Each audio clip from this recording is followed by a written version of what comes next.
وأحسن منك لم تر قط عيني وأجمل منك لم تلد النساء خلقت مبرأ من كل عيب خلقت مبرأ من كل عيب كأنك قد خلقت كما تشاء كتاب أنزلناه إليك مبارك ليدبروا آياته وليتذكر أولو الألباب. یہ کتاب برکت والی ہے جسے ہم نے آپ کی طرف نازل فرمایا ہے تاکہ دانش مند لوگ اس کی آیتوں میں غور و فکر کریں اور نصیحت حاصل کریں. اللہم صلی علی سیدنا محمد وعلی آل سیدنا محمد بعدد کل ذرۃ مئۃ الف الف مرۃ. سامعین و ناظرین کرام، السلام علیکم ورحمۃ اللہ وبرکاتہ. سامعین کرام، سورہ فاتر آیت نمبر 10 حصہ اول. آج کا موضوع، کیا ہم نے کلمہ طیبہ دل و جان سے پڑھ لیا ہے؟ اس کے ساتھ سامعین کرام آج کے سبق کا آغاز کرتے ہیں. سب سے پہلے گزشتہ سبق کا اعادہ ہوگا.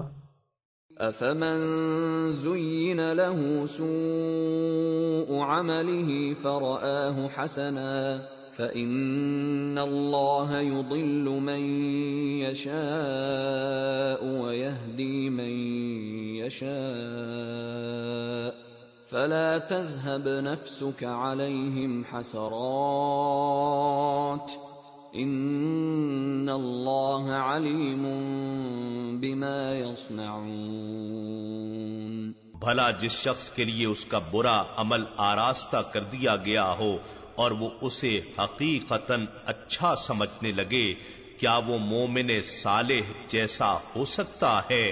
سو بے شک اللہ جسے چاہتا ہے گمراہ ٹھہرا دیتا ہے اور جسے چاہتا ہے ہدایت فرماتا ہے. سو اے جان جہاں ان پر حسرت اور فرط غم میں آپ کی جان نہ جاتی رہے. بے شک وہ جو کچھ سر انجام دیتے ہیں اللہ اسے خوب جاننے والا ہے. واللہ الذی ارسل الرياح فتثير سحابا فسقناه الى بلد ميت فأحيينا به الارض بعد موتها كذلك النشور. اور اللہ ہی ہے جو ہوائیں بھیجتا ہے تو وہ بادل کو ابھار کر اکٹھا کرتی ہیں، پھر ہم اس بادل کو خشک اور بنجر بستی کی طرف سیرابی کے لیے لے جاتے ہیں، پھر ہم اس کے ذریعے اس زمین کو اس کی مردنی کے بعد زندگی عطا کرتے ہیں. اسی طرح مردوں کا جی اٹھنا ہوگا. سامعین کرام، سورہ فاتر آیت نمبر 10. لفظی ترجمہ: من کان یرید العزت، جو چاہتا ہے عزت، فللہ العزت جمیعا، بس اللہ کے لیے ہے تمام عزت، یعنی عزت کا مالک جو ہے وہ اللہ تعالیٰ کی ذات ہے. الیہ یصعد الکلم الطیب، اسی کی طرف چڑھتی ہے پاک بات. والعمل الصالح یرفعہ، اور عمل صالح اس کو اوپر چڑھاتا ہے.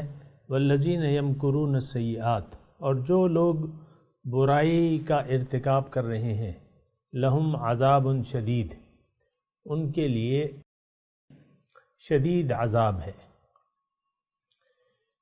جو لوگ یمکرون السیئات، تدبیریں کرتے ہیں بری، یعنی حق کو فیل کرنے کے لیے ان کے لیے شدید عذاب ہے. ومکر اولئک، اور ان کی تدبیریں جو ہے ان لوگوں کی، وہ یبور، وہ اکارت جائیں گی، بے فائدہ ہوں گی، کوئی ان کا فائدہ نہیں ہوگا، وہ غارت ہو جائیں گے. سامعین کرام، سورہ فاتر آیت نمبر 10 ہے اور لفظی ترجمہ آپ نے سنا شان نزول کے حساب سے سامعین اکرام، تھوڑا سا میں اس پہ بات کروں گا کہ کافر جو تھے وہاں مشرکین مکہ وہ یہ سمجھتے تھے کہ حق کو قبول کرنے میں ہماری عزت جو ہے وہ چلی جائے گی، جو ہماری شان و شوکت ہے۔ ظاہر ہے مشرکین مکہ کی یعنی اسلام کی ظہور سے پہلے ان کی ایک حیثیت بنی ہوئی تھی، اور حال ہی میں ایک واقعہ بھی ہوا تھا، اگر آپ کو یاد ہو، عام الفیل، ابرہہ جو آیا تھا اس نے چڑھائی کی تھی اور وہ جس طرح نیست و نابود ہو گیا، تو اس کی وجہ سے ان کی عزت و وقار میں اور بھی اضافہ ہوا تھا کہ یہ حرم والے ہیں، خادمین حرمین ہیں، خادم حرم ہیں۔ حرمین تو اس وقت مطلب دوسرا حرم تو نہیں تھا، بہرحال ایک ہی تھا، خانہ کعبہ، مدینہ تو بعد میں حرم بنا ہے۔ تو بہرحال تو ایک خاص عزت تھی، لإیلاف قریش ایلافہم رحلۃ الشتاء والصیف فلیعبدوا رب ھذا البیت الذی اطعمہم من جوع وآمنہم من خوف۔ ایک حیثیت تھی، ان کے قافلوں کو کچھ نہیں کہا جاتا تھا، دیگر بادشاہان جو تھے ان کو اپنے ساتھ تخت پہ بٹھاتے تھے، ان کو عزت دیتے تھے۔ تو ایک مصنوعی قسم کی، مطلب یہ ہے کہ مصنوعی کا مطلب یہ ہے کہ دیکھیں روشنی نہ ہو تو پھر تو اندھیرا ہوتا ہے۔ اب وہ اندھیرا مطلب ایک انسان اگر اندھیرے میں ہے اور اس اندھیرے کو ہی اپنی عزت سمجھ لے تو یہ پھر اس کی سمجھ کا فطور ہے۔ بہرحال وہ یہ کہتے تھے، قالوا ان نتبع الہدی معک، کہتے تھے کہ ہم اگر آپ کے ساتھ یہ ہدایت کا اتباع کریں، نتخطف من الارض، ہم اچک لیے جائیں گے زمین سے، یعنی ہماری عزت خراب ہو جائے گی اور ہمارا جو یہ نظام قائم ہے یہ تباہ و برباد ہو جائے گا، ان کا یہ خیال تھا۔ بہرحال یہ تو ان کی ایک سطحی نظر تھی، اور لإیلاف قریش میں نے آپ کو بتایا ہے کہ حقیقی تو ان کی عزت خانہ کعبہ کی وجہ سے تھی۔ اب خانہ کعبہ کے رب کعبہ نے اپنا نبی بھجوایا، اپنا کلام بھجوایا، تو اب یہ ہے فلیعبدوا رب ھذا البیت اطعمہم من جوع وآمنہم، جس رب البیت نے ان کے لیے ان کو بھوک میں سامان دیا اور خوف سے امن دیا، تو اس کی بندگی کرنی چاہیے۔ اصولاً تو یہی ہے نا کہ رب کعبہ نے ان کو یہ پہلے والی عزت کا مالک تو رب کعبہ تھا، اس کی وجہ سے، رب کعبہ کی وجہ سے اور کعبہ کی وجہ سے ان کو عزت ملی۔ اب جو عزت ملی وہ ان کا، یعنی جب رب کعبہ نے ان کو اپنا ایک نبی بھجوایا اور کتاب بھجوائی، تو اب رب کعبہ کے حکم کے سامنے سر جھکانا لازمی تھا، فلیعبدوا رب ھذا البیت۔ تو بہرحال یہ ان کے ایک ذہن میں ایک خلجان تھا۔ آج بھی سامعین اکرام اگر میں عرض کروں، اور میں ضرور کروں گا، کہ ہمارے اپنے خیال میں دین کے قبول کرنے میں ہماری بے عزتی ہوگی، ہمارا قومی طور پہ اور انفرادی طور پہ یہ ایک خیال ہے اور یہ ایک شعار ہے۔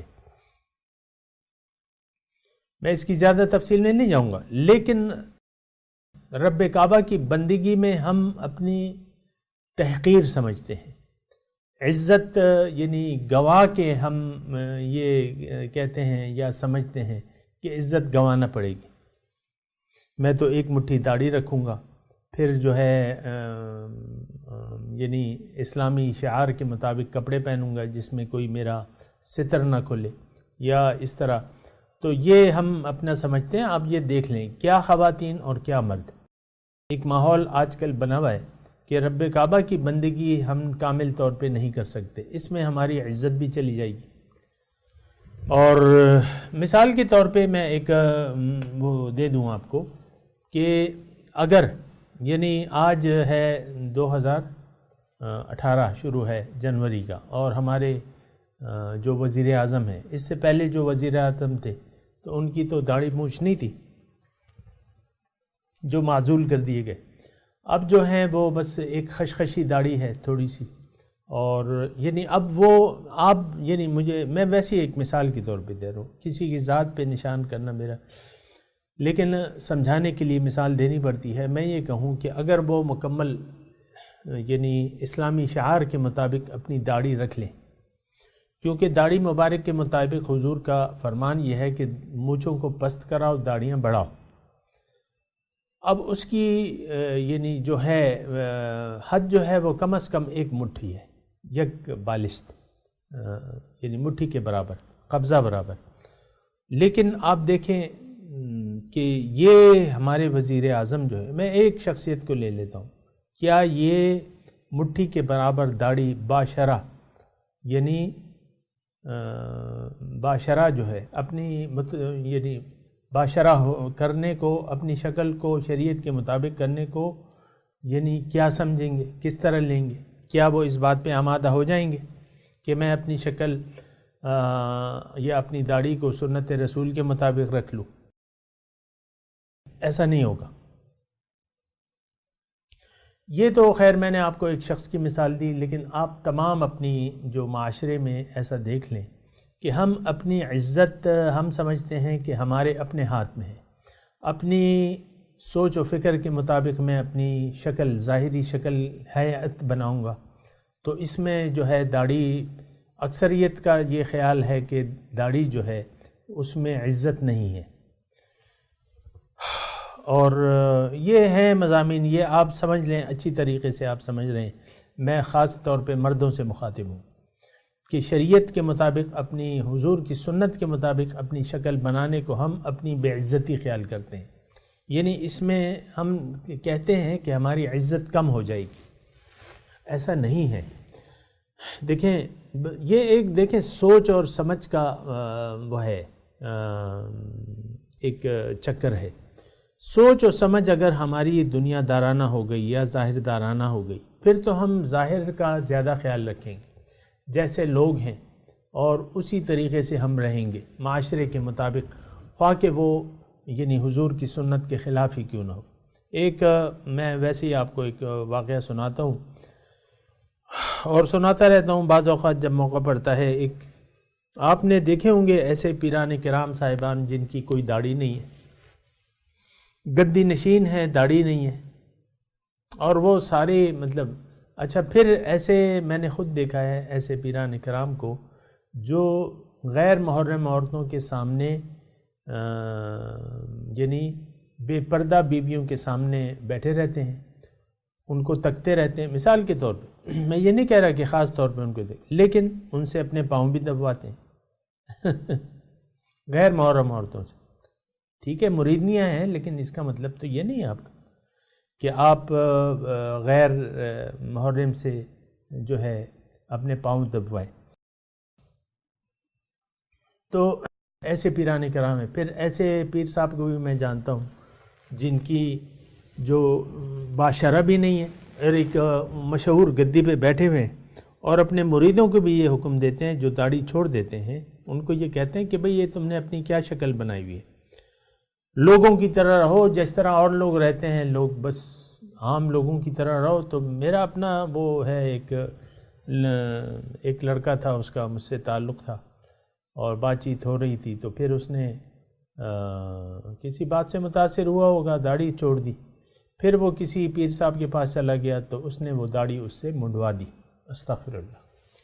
یعنی یہ ہمارا ایک ذہن ہے، ذہنیت ہے، یہاں تک کہ آپ پیران کرام، آپ بھی پیر، مطلب بہت سے لوگ جو ہیں غیر متشرع پیروں کے پیچھے چلتے ہیں۔ آپ دیکھیں ہمارے ملک کے بڑے بڑے وزیر اعظم جب انتخابات آتے ہیں تو کسی نانگا بابا اور ننگے بابا اور اس کے بابا جو کہیں بیٹھا ہوا ہے اور اس سے ڈنڈے کھانے چلے جاتے ہیں کہ بھئی بابا جی کے ڈنڈے کھاتے ہیں، وہ بڑا اس میں اثر ہے۔ تو یہ ساری باتیں ہیں صاحب کرام، بلکہ میں آپ کو یہ مضمون تھوڑا سا عام کر رہا ہوں۔ من کان یرید العزت فللہ العزت جمیعا، یہ ایک بنیادی بات ہے صاحب کرام۔ سوچ سمجھ کے متعلق اللہ تعالیٰ نے قرآن میں بھی فرمایا وَتُعِزُّ مَن تَشَاءُ وَتُذِلُّ مَن تَشَاءُ، جس کو چاہے عزت دے، جس کو چاہے ذلیل کرے، اور وہ ہر چیز پر قادر ہے۔ تو ساری عزت تو اللہ کے ہاتھ میں ہے۔ یہ ایک بنیادی سامعین اکرام، یہ ایک تصور ہے کہ خیر اور شر یعنی نفع اور نقصان ہم غیر اللہ کے لیے مانتے ہیں اور ایسی ہستیوں کی پوجا کرتے ہیں. پوجا کا مطلب یہ ہے کہ ان کا خیال رکھتے ہیں، ان سے محبت کرتے ہیں. تو یہ ہمارا قصور ہے، بہت بڑا قصور ہے سامنے کرام، کہ اللہ کے سوا کسی کے لیے ہم نفع یا نقصان ثابت کریں یا اس سے توقع لگائیں. ایسی بات تو نہیں ہے. سب من کان یرید العزت فللہ العزت جمیعا، جو عزت کا طالب ہے تو تمام عزت کا مالک تو اللہ تعالیٰ کی ذات ہے. فللہ العزت جمیعا.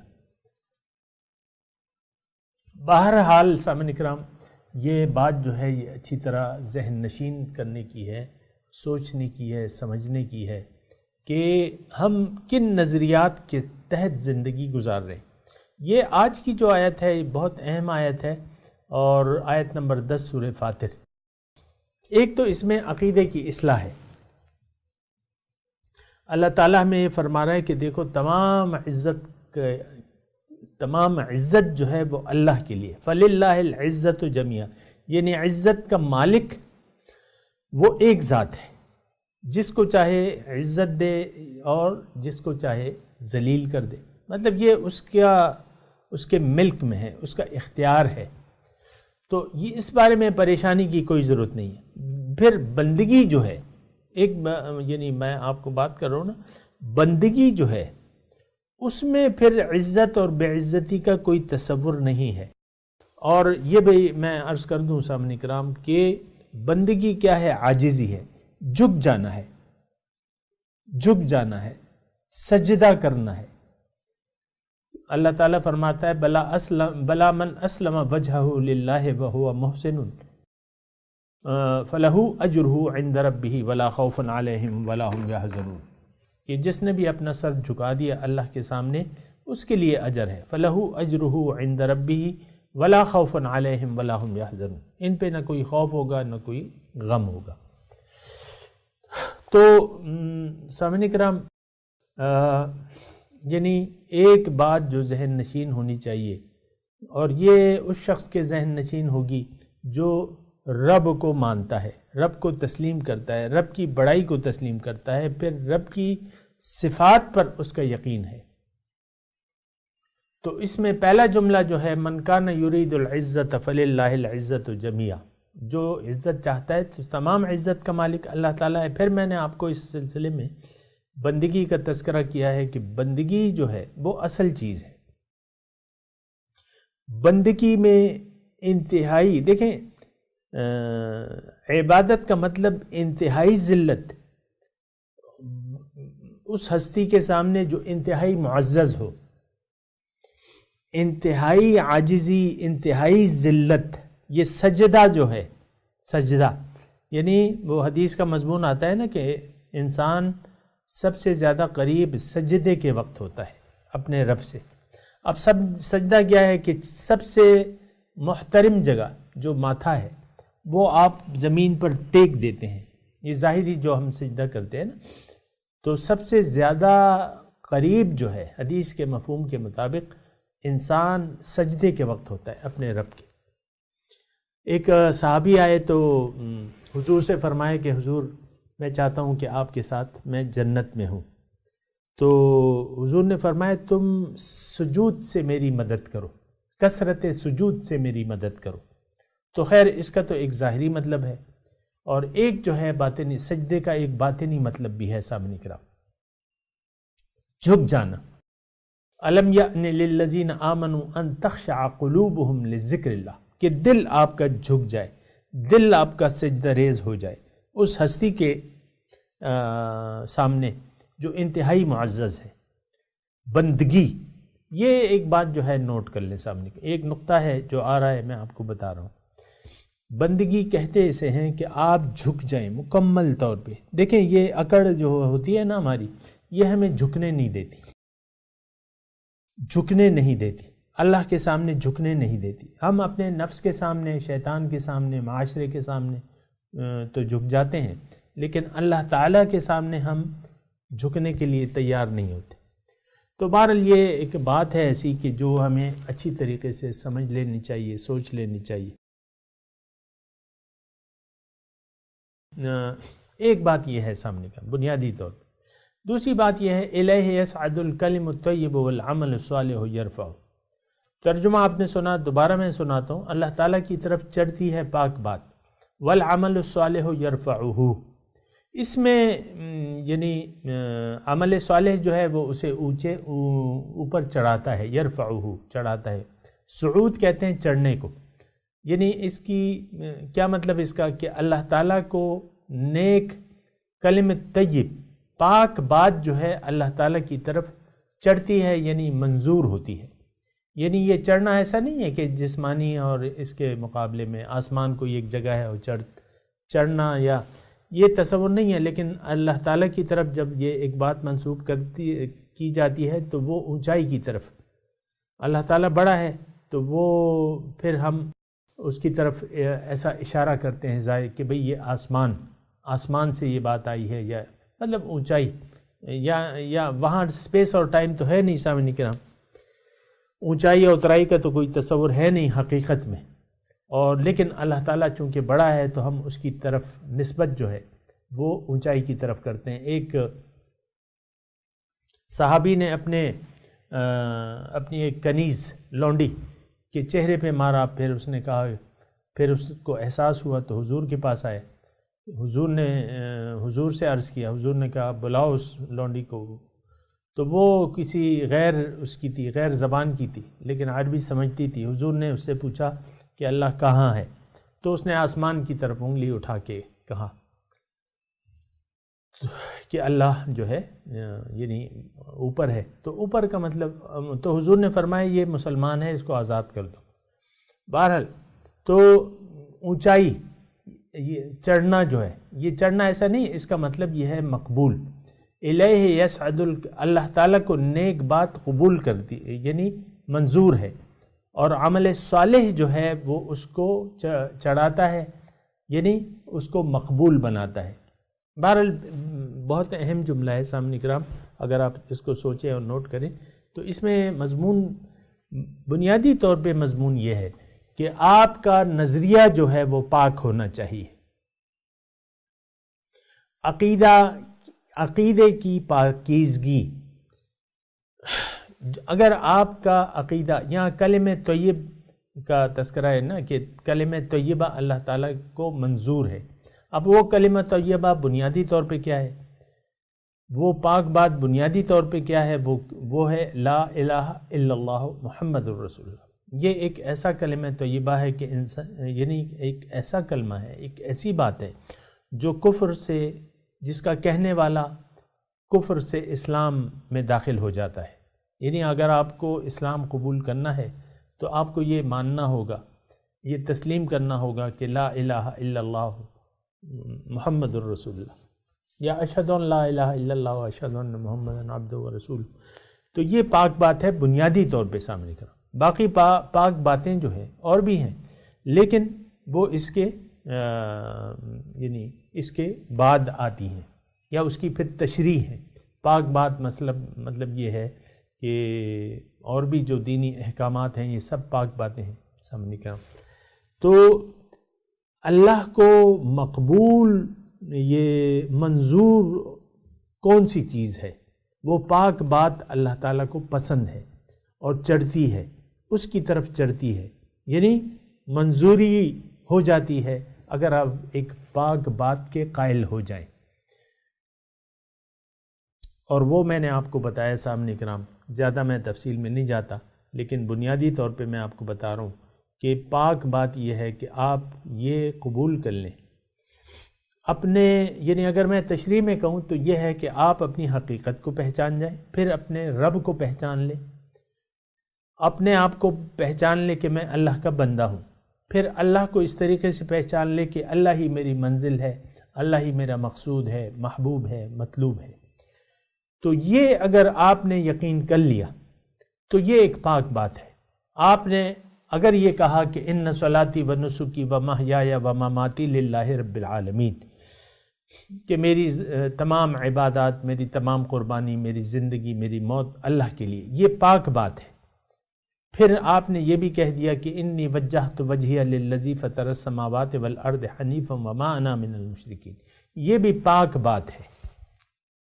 آپ نے اگر کہہ دیا کہ ربنا اللہ، اللہ ہمارا رب ہے، اللہ میرا رب ہے، ربی اللہ، ان الذین قالوا ربنا اللہ، یہ بھی پاک بات ہے سامنے کا کہ میرا رب جو ہے وہ اللہ ہے۔ الہنا و الہکم واحد، میرا اور تمہارا ایک معبود ہے، یہ بھی پاک بات ہے۔ یہ ساری یعنی مختلف باتیں ہیں، لیکن اس کا نچوڑ جو ہے وہ ایک ہی ہے، وہ کیا ہے؟ کلمہ طیب جسے ہم کہتے ہیں۔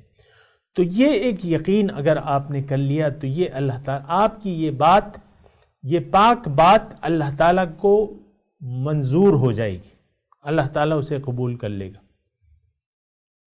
اور آپ کے سارے گناہ جو ہیں، اگر آپ اس میں مخلص ہیں تو دیگر جو ماقبل گناہ ہیں وہ سارے معاف کر دے گا۔ اسلام جو ہے گزشتہ گناہوں کو بالکل گرا دیتا ہے، جو بھی آپ کے ہو۔ بہرحال اچھا، پھر یہ پاک بات پر عمل جو ہے، عمل صالح کسے کہتے ہیں؟ کہ آپ کا جو اب طرز عمل ہے وہ اس پاک بات کے مطابق ہو۔ والعمل الصالح یرفعہ، یعنی پاک بات کہنے کے بعد اگر آپ کوئی بھی عمل کرتے ہیں، اور ظاہر ہے کہ آپ پھر اللہ کے طرف آپ نے رخ کر لیا اور اللہ کے راستے پر اب آپ چل پڑے حضور صلی اللہ علیہ وسلم کے اسوہ حسنہ کے مطابق، اب یہ ہر عمل آپ کا جو بھی آپ زندگی گزاریں گے، آپ کی ہر عمل مقبول ہوگا۔ والعمل الصالح یرفعہ، اور آپ کا ہر عمل آپ کو اللہ کے قریب لے جائے گا۔ یرفعہ یعنی وہ بات جو اللہ کے دربار میں آپ کی منظور ہو گئی تھی، اب وہ مقبولیت کا درجہ کیسے حاصل کرے گی؟ آپ کا عمل صالح جو ہے اس کو قبولیت کے درجے کی طرف لے جائے گا۔ سامعین کرام، بعض لوگ پوچھتے ہیں مجھ سے کہ بھئی یہ ہمیں کیا معلوم کہ ہمارا عمل مقبول ہے کہ نہیں ہے مقبول؟ بات یہ ہے سامعین کرام، اللہ تعالیٰ نے قرآن مجید میں واضح طور پہ فرما دیا ہے۔ مثال کے طور پہ یہ ایک آیت یہ ہے اس میں سے کہ پاک بات جو ہے اللہ تعالیٰ کو منظور ہے، یصعد چڑھتی ہے یعنی منظور ہے۔ پھر عمل صالح جو ہے پھر مقبول، اس کو مقبولیت کا درجہ، پاک بات اگر مقبولیت کا درجہ حاصل کرے گی تو وہ پھر آپ کا عمل صالح ہے۔ یعنی ہر وہ عمل، یعنی میں اگر ایک جملے میں سمیٹ لوں اس مضمون کو تو وہ یہ ہے کہ اللہ کو منزل اور مقصود بنانے کے بعد آپ جو بھی کام کرتے ہیں تو ہر کام جو ہے آپ کے درجات میں بلندی کا باعث ہوگا، خواہ وہ ظاہری طور پہ دنیاوی ہی کیوں نہ ہو۔ آپ تعلیم حاصل کر رہے ہیں، مثال کے طور پہ تعلیم حاصل کر رہے ہیں، ظاہری دنیاوی تعلیم نوکری کے لیے، آپ اپنا گھر بنا رہے ہیں، آپ شادی کر رہے ہیں، آپ کاروبار کر رہے ہیں، آپ کارخانہ لگا رہے ہیں، کوئی بھی کارخانہ، اچھا آپ عوامی عہدہ لے رہے ہیں، آپ گریڈ 22 کے افسر بننے جا رہے ہیں، آپ ایم این اے بن گئے، آپ ایم پی اے بن گئے، مثال کے طور پہ اگر آپ کا کلمہ طیبہ ہے، آپ نے پڑھ لیا ہے کلمہ طیبہ، پھر آپ جو بھی زندگی گزارتے ہیں اس میں جو ظاہری اعمال بھی ہیں، آپ شادی کرتے ہیں، بچے پیدا کرتے ہیں، بیوی کے منہ میں لقمہ دیتے ہیں، بیوی شوہر کے منہ میں لقمہ دیتی ہے، مثال کے طور پہ، تو یہ ساری باتیں جو ہیں اس بات کو قبولیت کا درجہ عطا فرما دیتی ہیں۔ لیکن اگر منزل اللہ نہیں ہے اور آپ نے کلمہ طیبہ نہیں پڑھا تو پھر یہ ہے کہ تمام اعمال جو ہے آپ کو پستی کی طرف لے جائیں گے، خواہ کہ وہ اس میں نماز ہی کیوں نہ ہو، خواہ کو وہ روزہ ہی کیوں نہ ہو، خواہ کہ وہ صدقات ہی کیوں نہ ہو آپ کے، لیکن وہ آپ کو پستی کی طرف لے جائیں گے کیونکہ آپ نے کلمہ طیبہ نہیں پڑھا۔ تو یہ بہرحال میں اس وقت تلاوت کرتا ہوں، میرے ساتھ دہرائیے، اعوذ باللہ من الشیطان الرجیم، بسم اللہ الرحمن الرحیم، من کان یرید العزة فللہ العزة جمیعا الیہ یصعد الکلم الطیب والعمل الصالح یرفعہ والذین یمکرون السیئات لهم عذاب شدید ومکر اولئک هو یبور۔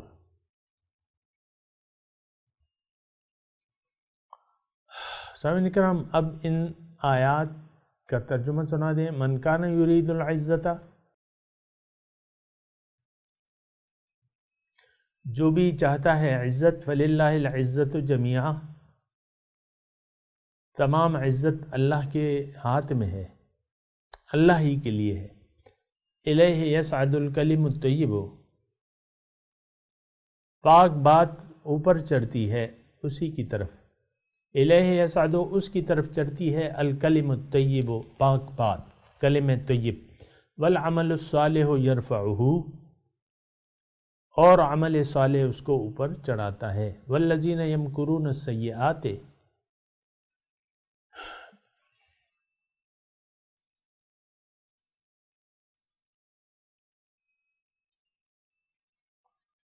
اور جو لوگ بری تدبیریں کرتے ہیں، لہم عذاب شدید، ان کے لیے سخت عذاب ہے، ومکر اولئک ھو یبور، اور ان لوگوں کی تدبیر اکارت جائے گی۔ اب ان آیات کی تلاوت اور ترجمہ سنتے ہیں۔ من كان يريد العزة فلله العزة جميعا إليه يصعد الكلم الطيب والعمل الصالح يرفعه والذين يمكرون السيئات لهم عذاب شديد ومكر أولئك هو يبور. Whoever desires honor, all honor belongs to God. To him ascends speech that is pure, and he elevates righteous conduct. As for those who plot evil, a terrible punishment awaits them, and the planning of these will fail. اس کے ساتھ ہی آج کے درس کا وقت اختتام کو پہنچا۔ انشاءاللہ اگلے درس میں ملاقات ہوگی۔ وآخر دعوانا ان الحمدللہ رب العالمین، والسلام علیکم ورحمۃ اللہ وبرکاتہ۔